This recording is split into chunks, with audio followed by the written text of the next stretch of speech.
Hello, everyone in Facebook. It's been a couple weeks, and I wanted to do a reading from my book. I actually just got in my postcards for the book. Look at that. I think that's pretty neat.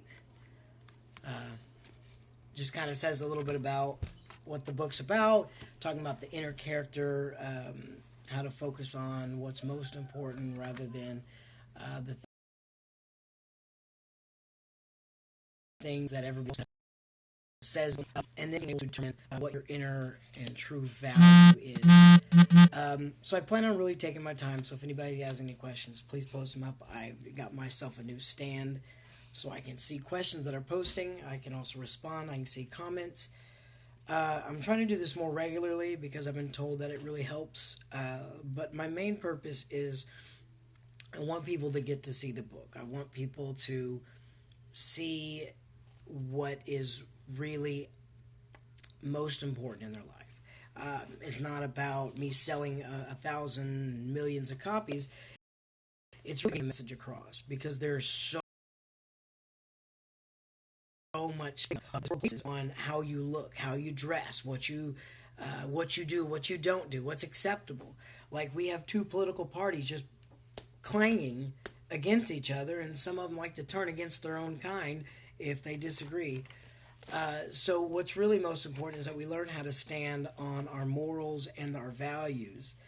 I was talking with a client a couple weeks ago, and I had come up with this little algorithm, and it's evaluate, identify, and then you want to speak it, and then you want to act upon it, which I can go into later.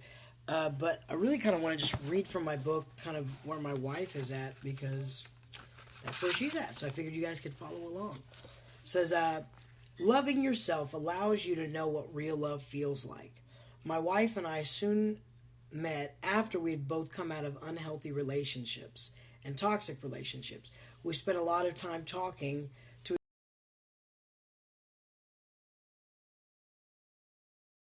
each other while worked on ourselves. And she learned to love herself and accept my love for her. There are many different types of love and ways to love someone, but they all require you to love yourself first. Knowing you are loved and knowing your value are synonymous. The greater value you place on yourself, the more love you will have for yourself. It can be hard to see that you have value and that God loves you and even love yourself if you have not taken the time to get to know who you are and find out what is necessary to have that love. Just as my wife and I had to relearn who we were after we had gotten out of our toxic relationships and to respect ourselves again, you will need to look at your relationships and start removing those that are toxic. Toxic relationships, I call them spirit killers, can break you if you are not careful. Imagine your head and heart are components of feelings and thoughts to only which you have the keys. No one is allowed to without you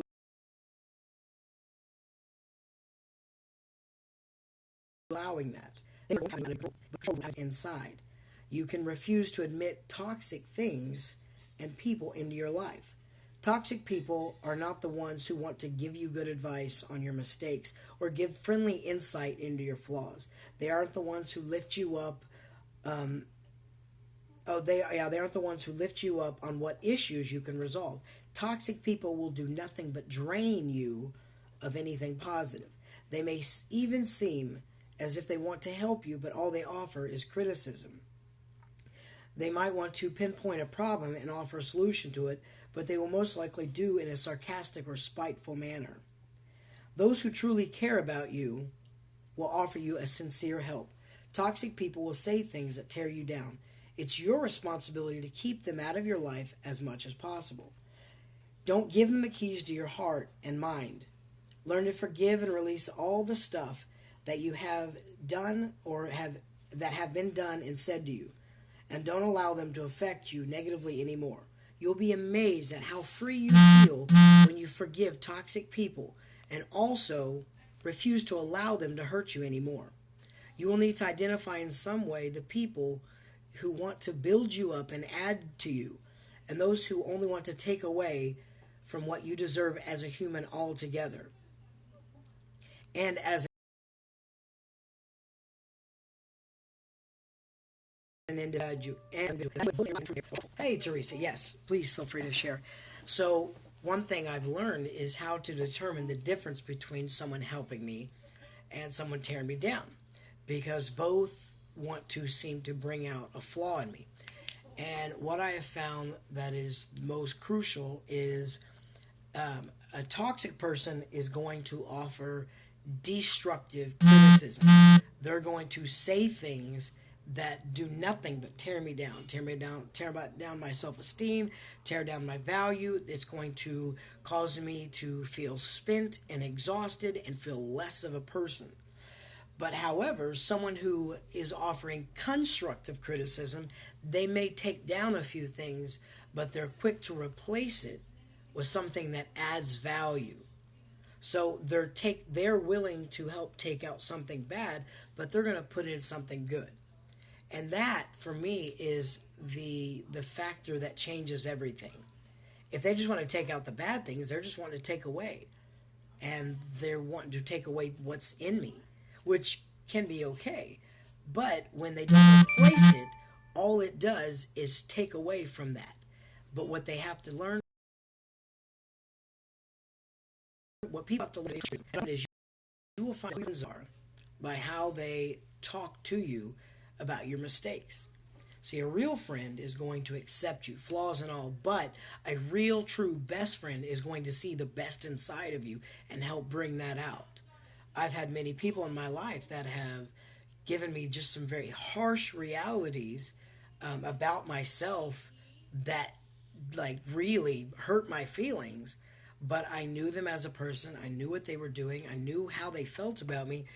And they offered some type of, hey, instead of doing this, try this. And I have carried their wisdom along with me throughout the years, and I've used it. See, personally, I don't believe in methods. I believe in principles, because methods are always going to change. They're going to vary. There's no such thing as a blanket solution. Everything has to be evaluated according to its situation. What I like is looking specifically at the details, learning what caused the problem, what the main problem is, what is lacking, and then finding a way to build upon that. So the whole point in this chapter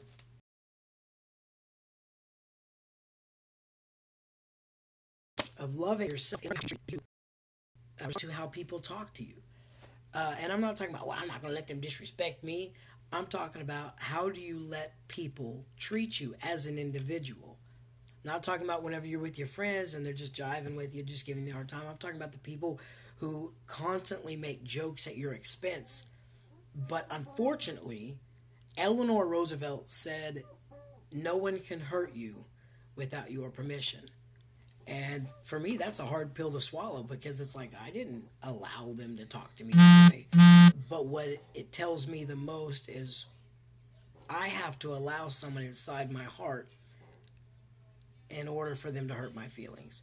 I have to deeply care about their opinion and how it's going to affect me if it's going to do that to me, if that makes any sense. But the point is, when I love myself, when I raise my personal standard, whenever I say certain things, I'm only going to allow. You're not going to come into my life and try to destroy what God has put inside of me. You can come into my life. You can offer me criticism, but it's got to build me up in some way. And the people that I don't allow are the people who just want to take away from that. They just want to pull things from me. And they may even have a valid point, but I always try to look at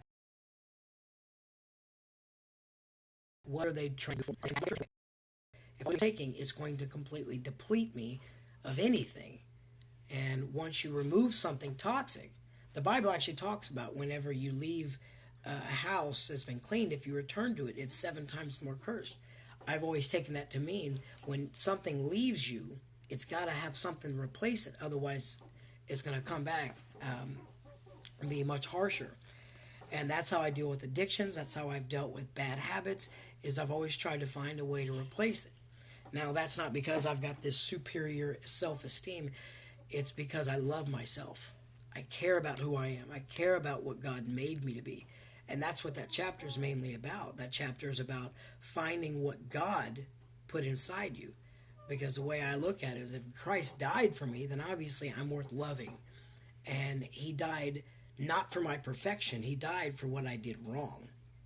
So I should be able to love me. Jesus said to love our neighbors as we love ourselves. And to me, that comes with the implication that we should love ourselves.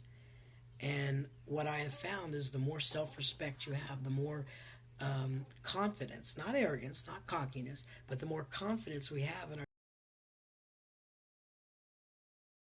ourselves, the more we pour out into other people.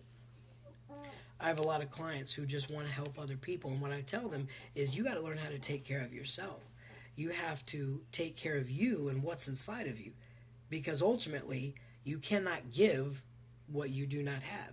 If you have a little good in you and everything else is destroyed, you can only give a little good. But if you have a whole truth, you have a pure love for yourself, for life, you're happy, not because of circumstances, not because of what's going on, not because of people. You're just happy because you're breathing. Then that pours out into other people. There's a saying that, hurt people hurt people. And it's really that simple. If you love yourself, you allow yourself to find healing. For me personally, I dealt with self-esteem for many years, and I found it harder to accept or help. I found it harder to receive positive compliments, but boy, you tell me something wrong with me, I'm ears. I'm all ears. Tell me what's wrong with me. And I would quickly dismiss the things that people were trying to compliment about me. They'd say, you do 15 things right, but these two things wrong. Well, guess what I focus? I focus on those two things. And the more I learn to love myself, the more I'm going to be able to receive things. And the more I'm able to receive things, the more I'm able to output. And that's what it's all about. It's about everybody interconnecting. It's about being poured into and then pouring into other people. I heard Will Smith say this. He says, if you're not making someone's life better, you're wasting your time. And the more I think about that, I try to make it my goal to at least make a person smile every day, to add value, to help someone at least a few times a day. Because whenever I put it into somebody else, it pours into me again. And then it helps me to pour more into other people, which then pours more into me. And I become this vessel that constantly gets bigger, that is allowed to have good things come in and then more good things come out. So that's something I really like to study, and it's really something I like to focus on, is building people up so they can build other people up. And I like to have people build me up so I can build more people up. With that accepting like I've got flaws. I'm a human being. I make mistakes. And that's okay. It's okay to make mistakes. The key point in this whole chapter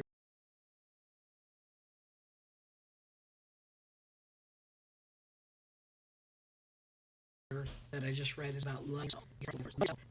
Everything else falls into place. I'll end with this. Lucille Ball, which I love Lucy, she says, if you learn to love yourself first, everything else falls into place. And I really believe that that's kind of something our society is missing. They want the affirmation. They want the confirmation from everybody else. Look how pretty she looks. Look how she talks. Look how he acts. We're trying to find acceptance from everybody else. When in reality, if we can accept who we are, character flaws and all, then we have an overall well-being.